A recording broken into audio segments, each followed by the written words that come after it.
Jai Jai Shriman Narayana. Jai Jai Jai Shriman.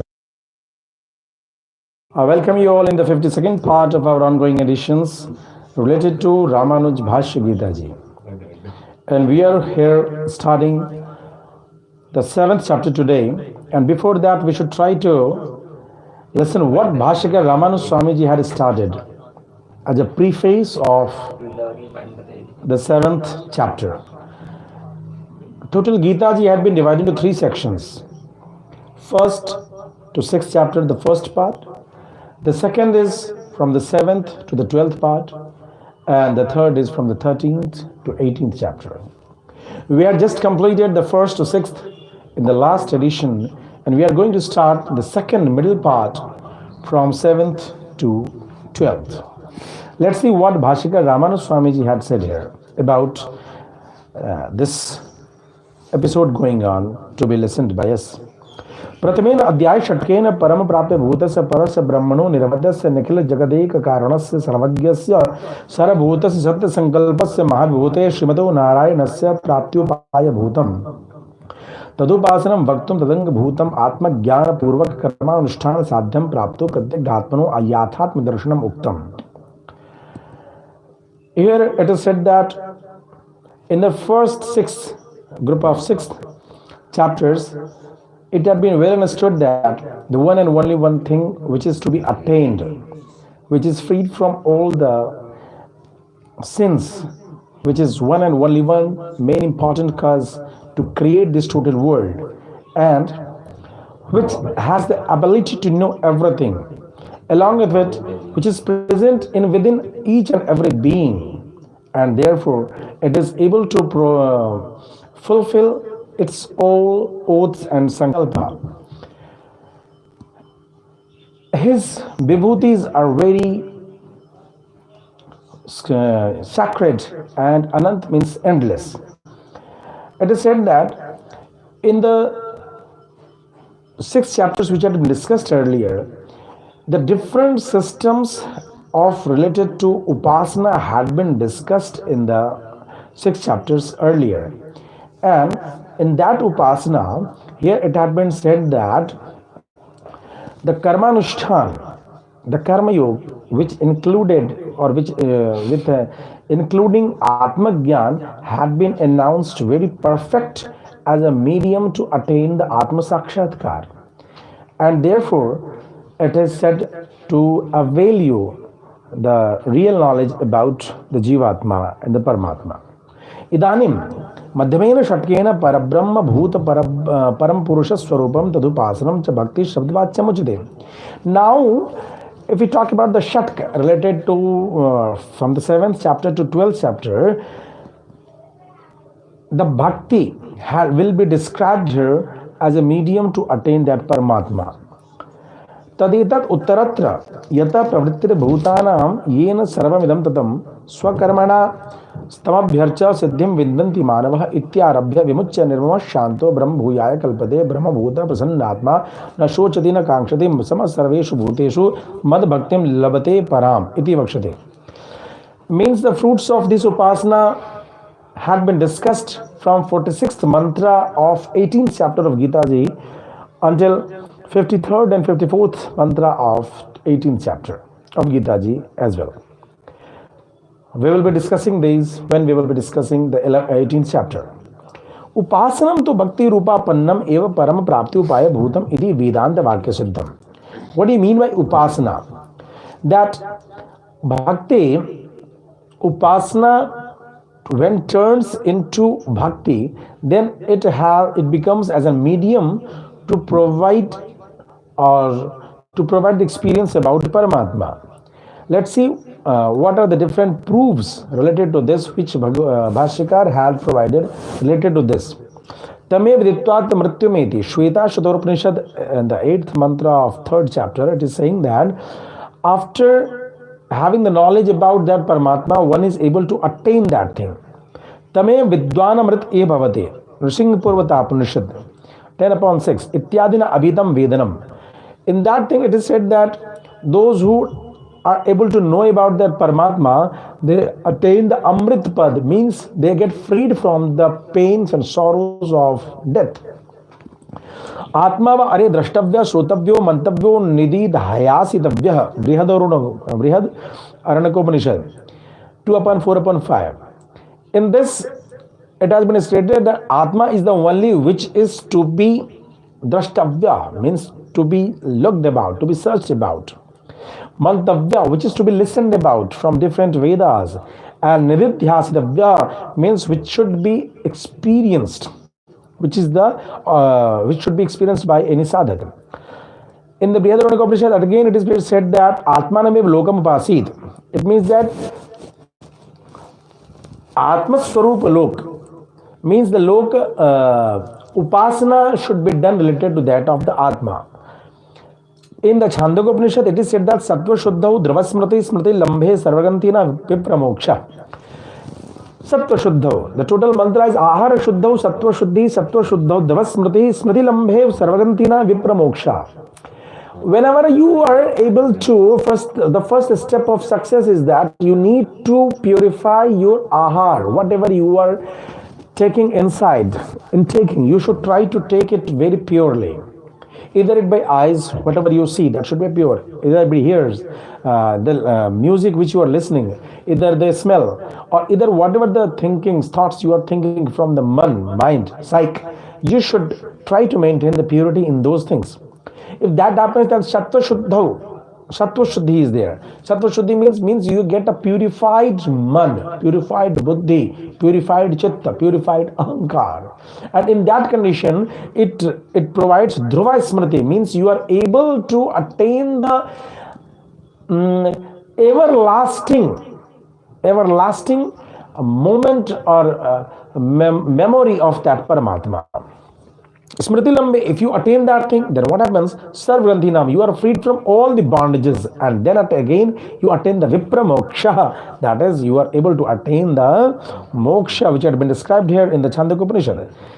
In the Mundaka Upanishad, it is said Vidyate Hridaya Granthi. If you have a keen observation in Gita, Srimad Bhagavatam, there it is said that Vidyate Hridaya Granthi Chiddante Sarvashanshaya. It had also been discussed in Bhagavatam, and thus Bhagavad is nothing else but a collection of the sutras from Vedas. If you're away from Vedas, if you're not having any knowledge about Veda, if you don't have any observation related to Vedas, then, dear friend, you are unable to understand the Srimad Bhagavatam. Mind it. So, to read Bhagavatam is different thing, but to speak on Bhagavatam, you need to have a entrance in Vedas. And therefore, whatever the Vyaspit is there, they should try to learn about Vedas too. The Vidyate Hridaya Granthi means after attaining the knowledge about the Paramatma, one is able to clear all the confusions, clear all the bondages, break all the bondages related to his mind. Ityadibhi aikarthyat smriti santana rupam darshana samana akaram dhyanopassana shabda vachyam iti avagamyate. From these statements, if you collectively try to understand that thing, it is said that when there is a continued flow of experience related to that of the Gyan, which is related to, which seems to be like that of the darshan, that you are experiencing that thing, then that dhyan, that is termed as dhyan, meditation or upasana. Punascha, Mundaka Upanishad 3/2/3. Nayam atma pravachanena labhyo na medhaya na bahuna shutena yame vais pranote tena labhyas tasesha atma viprunate tanum swam.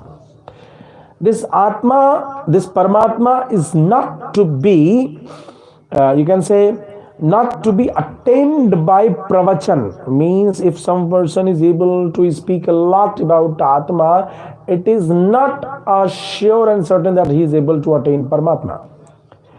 Neither continued memory of that Atma will help you to attain that Paramatma, nor listening a lot of episodes of lectures of different mantras and lectures, it is also not sure that it will be providing you the experience about Atma. What is there that whenever that Paramatma is in a mood to accept you, then only you are able to attain that thing.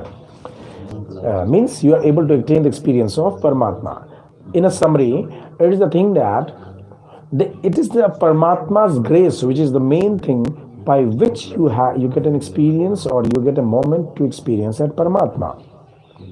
इति विशेषणात् परेण आत्मना वर्णीयता हेतुभूतं स्मर्यमान विषयस्य अत्यर्थ प्रियत्वेन स्वयं अपि अत्यर्थ प्रिय रूपं स्मृति संतानम् एव उपासना शब्दवाच्यम् इति हि निश्चीयते तद एव भक्ति इत्युच्यते.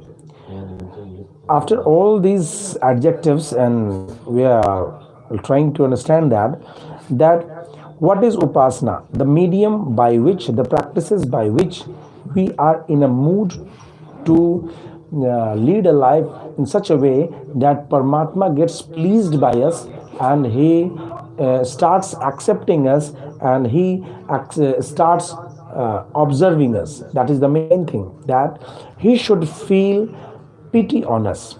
In that way, this should be the practice there.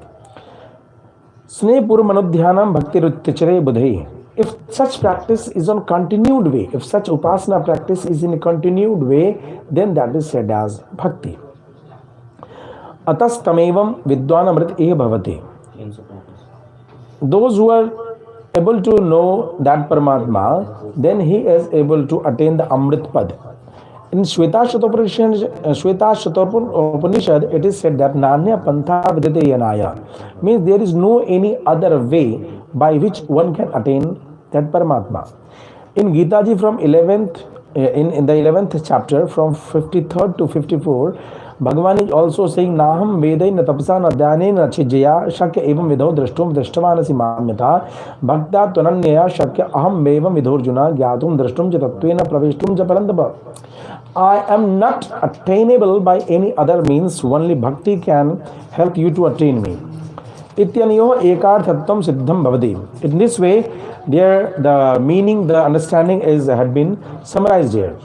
Tatra saptame tavat उपास्य भूत परम पुरुष स्वरूप याथात्म्यम प्रकृत्या तत्तिरोधानम तन्निवृत्ते भगवत प्रपत्ति उपासक विदा भेदो ज्ञानः श्रेष्ठम चोच्यते. In the 7th chapter, it is said that the real tattva, the real knowledge about that Param Purush had been described here, and the Prakriti, the nature, had covered that particular knowledge, and the way by which the curtain could be removed, the mediums are the Sharanagati and the different types of upasanas in which the Jnani, the knowledgeable persons, had been provided the superiority. Let's see what Bhagavan had said in the 7th chapter. The first mantra is here. Shri Bhagavan Uvacha. Maya sakt manah partha yogam yunjan madashreha asanushayam samagram mam yatha gyasasi tachnu. Mai abhimukhena asakt manaha mat priyatvaatirekena mat swarupena gunehi chacheshtitena mad vibhutya vishleshe sati tatchanat eva vishiryamanas subhavataya mai sugadam baddhamanaha. Towards me, facing towards me, focused on me, with asaktman, that is, he is totally attracted by the swarup of mine, by the qualities of mine, by the different leelas, the actions which I had performed in the world by me, and in this way, he is totally surrendered, attracted, focused on me. He feels in love with me, and whenever there is a moment of detachment from me and my actions, my places, then he feels unrest. In that condition, that is, he said, Sugadam Baddhamanaha, that is called Asaktmana, that one should get focused in me with such a condition of his mind. Madashreyaha. तथा स्वयं च मया विना विशीर्यमाणतया madashraya मदेकाधारः. Madashraya means that he is totally surrendered in me, and with he feels very unrest whenever removed from me, and he had accepted that only one and only I am the place where he should get surrendered. Madhyogam yunjan yoktam pravritto yoga vishaya bhutam. Accepting me as the one and only one abode of his life, he should try to get connected with the yoga which has the capability to provide my experience. Mam asanshayam. And he should try to move towards me with a very focused mind. Nishanshayam samagram sakalam yata gyasasi yen gyanin uktena gyasasi. And therefore, without any confusions, he should try to know me with full knowledge, and by the way that to know the total concept about me, he should try to yatha gyasasi yen gyanan ukten gyasasi. He should try to know the gyan by which I could be attained. Tad gyanam avasthit manashnu. O Arjun, be careful and try to listen that knowledge by which, in such a condition, with a focused mind on me, accepting me as the one and only supreme abode for that person, and with a very focused, without any confusion, if he follows that path of knowledge, he is able to attain me. The next episode we will be learning from the second chapter, and with this I will request you all to please kindly do share this video to all those who wants to understand the Sanatan Dharma. We are in a focus to spread the message of Sanatan Dharma based on Srimad Bhagavad Gita ji, and Srimad Bhagavad Gita ji is able to clear the confusions related to the different aspects of our Sanatan Dharma. Thanking you. Jai Srimad Narayana.